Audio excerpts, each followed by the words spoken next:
जैसा कि हम सब जानते हैं कि अगर किसी से पूछा जाए, जैसे युधिष्ठिर से यक्ष ने पूछा था जी। कि जीवन का सबसे बड़ा सत्य क्या है, तो युधिष्ठिर ने एक शब्द बोला था, मृत्यु। मृत्यु। अब हम थोड़ी बात मृत्यु की कर लेते हैं। मृत्यु हम सबकी होनी है, हम हर किसी की होनी है। आपने कहा मृत्यु के बाद मिलेगा।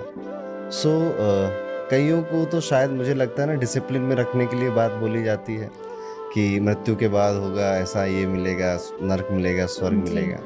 ये स्वर्ग और नर्क आपके अकॉर्डिंग क्या है? क्या ये इसी धरती पर है या इस धरती के परे की बात है? दोनों चीज़ है। आपने कर्म अच्छी नहीं की, आपको उसका भुगतान या भुगतना पड़ता है। आप जब एक होटल में जाते हो, रेस्टोरेंट में जाते हो, तो आपको पे करना पड़ेगा एट एनी कॉस्ट। आपने जो खाया है आपको उसको बिल देना पड़ेगा, चुकाना पड़ेगा। वो इस दुनिया में भी होता है। लेकिन कर्म का जो सर्कल है ना, जो श्री कृष्ण ने भगवद गीता में 18 अध्याय में यही सिखाया है। तब जाके जब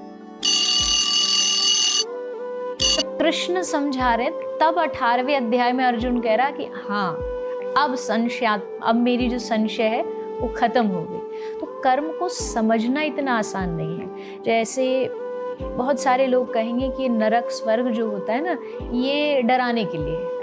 लेकिन मैं उन्हीं लोगों से पूछती हूँ कि हम जिस देश में रहते हैं, उस देश का अपना एक संविधान होता है। यहाँ एक कॉन्स्टिट्यूशन बनाया गया है, कुछ लॉज बनाए हैं, कुछ रूल्स हैं।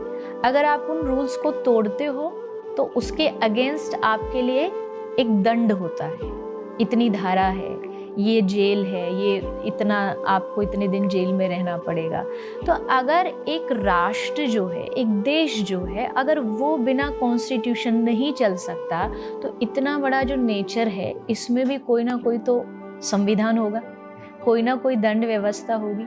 तो वो जो दंड व्यवस्था है, उसको हमने नरक और स्वर्ग का नाम दे दिया है कि अगर आप रूल्स तोड़ते हो तो आप नरक जाओगे, और अगर आप सही रास्ते पे चलते हो, अपने नियमों को सही, नागरिकता जैसे नागरिक सही काम करता है, वैसे ही आप स्वर्ग जा सकते हो। बात रही कि क्या ये सचमुच होते हैं? बिल्कुल होते हैं। अगर हम अपने शास्त्रों की बात करें, श्रीमद् भागवत की मैं प्रवक्ता हूँ। भागवत में स्पेशली 28 प्रकार के नरकों का वर्णन है, स्वर्ग का वर्णन है।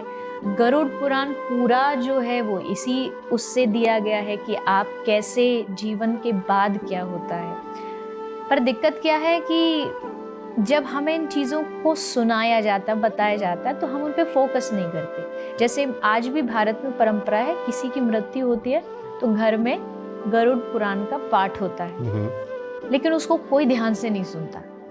सब आराम से पीछे बैठे सोए होते हैं, अकेले पंडित जी गला फाड़ फाड़ के वो मंत्र बोलते रहते हैं, क्योंकि उनको लगता है कि जो गया ये टेम्परेरी, मैं तो परमानेंट हूँ, मेरा तो ये कुछ होना जाना नहीं। लेकिन वो इसलिए सुनाया जा रहा है कि सीखो आप, इसको सुनो आप, पढ़ो आप, कि कर्म का कितना बड़ा सिद्धांत है, वो घूम करके आपके पास आएगा। तो मुझे लगता है कि इसमें कभी भी, और खास के आज के यूथ को कभी नहीं सोचना चाहिए कि ये बनी बनाई बातें। ये दंड व्यवस्था है, जैसे एक देश की होती है, जैसे एक राज्य की होती है, वैसे प्रकृति की दंड व्यवस्था का नाम